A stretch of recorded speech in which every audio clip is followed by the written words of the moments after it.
I've done lots of pitches, and I wanted to share some of the findings and my experience when it comes to pitching.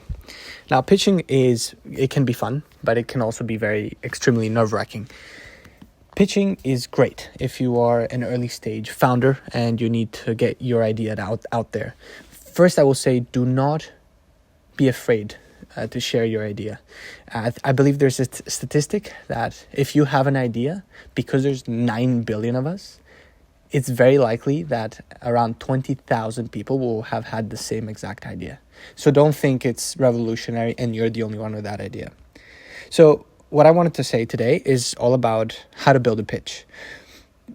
When you create a pitch and you pitch the pitch to make things complicated, you need a specific structure and a few things that you must know that can really help you when you pitch.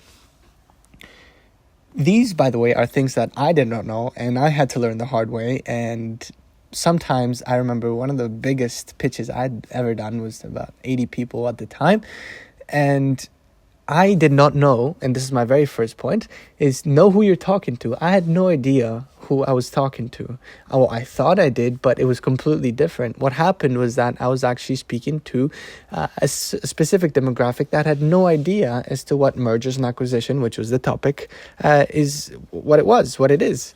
And because of it, I remember looking up, and there were, I believe, 3/4 of 80 people looking at me like, what is this? They had no idea, because I hadn't given any context. I hadn't explained, and I had skipped a few parts because I had I had believed that they knew they had prior knowledge. The second point of what makes really a good pitch is make the audience, the other person, care about the problem. So start with the problem and try to make it relatable, something that they can feel, perhaps experienced it. If they haven't, frame it in a way that they could, given their given their experience. You can say, imagine you have built a business for the past 20, 30 years. Well, now you wouldn't want to give that up any day for just anybody, right? So that creates that image for somebody.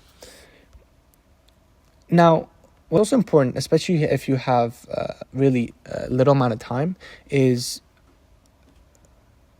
catching attention at the beginning. So having a power opening. Start and end a pitch are almost the most important moments. Example, when you open with a problem, make it really big. You could say, you could really start off, for example, with 9 billion people are on Earth. Now that creates volume. Or you can say, make a comparison with 9 billion people is equivalent to, 100 million school buses. So you have to make it relatable and really big. Next, stop. The cat is eating cardboard. Another important point is to mention your uniqueness, your unique selling point. Why you? What makes you different? Ideally, you have this. Otherwise, you're not so much a startup. You're not really innovating. You're a normal business, which is by no means. It's amazing, but that you do need to have the upper hand in such pitch events. Some of them are also specific in industries and also want to see sustainability and things like that. Hence, I never won them because I am very outside of that as of right now. So mention your unique selling point, why your solution stands out.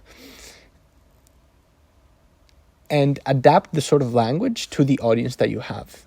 So definitely do try find out who's going to be there.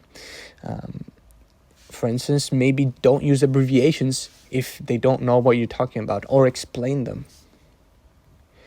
Another big factor is why you? Why now and why your team? What's your plan? How are you going to carry it out? What are your abilities? What are your skills? And I believe storytelling is very important in everything in life, but this is also important. If you add a touch to your story. For instance, with my startup, I always say, well, my grandpa went through issue of buying and selling a business. So I know what that is like. And because I can then relate to that issue, people understand it. They understand the storyline. They can empathize with me. And lastly, it is very important to have a CTA, a call to action. You don't want to finish, like I have many, many times, hello Max, with a pitch, and you don't have an ask. You must have an ask, whether that is simply to connect with the network, or if they know someone, the audience knows somebody, or you actually have a possibility to ask for money and you explain where that money goes in a 5-10 seconds. That would be wonderful. So definitely end with an ask, and yeah. I hope you find this useful. If you have any ideas for other content, obviously I'm an early stage entrepreneur, founder, but this is all I want to do. This is all that I care about. And so if you have other ideas, other questions that I may be able to answer, or I get someone else from the team here, we have about 11 startups in the Startup Hub. So we can definitely answer some questions. Yeah, cheers.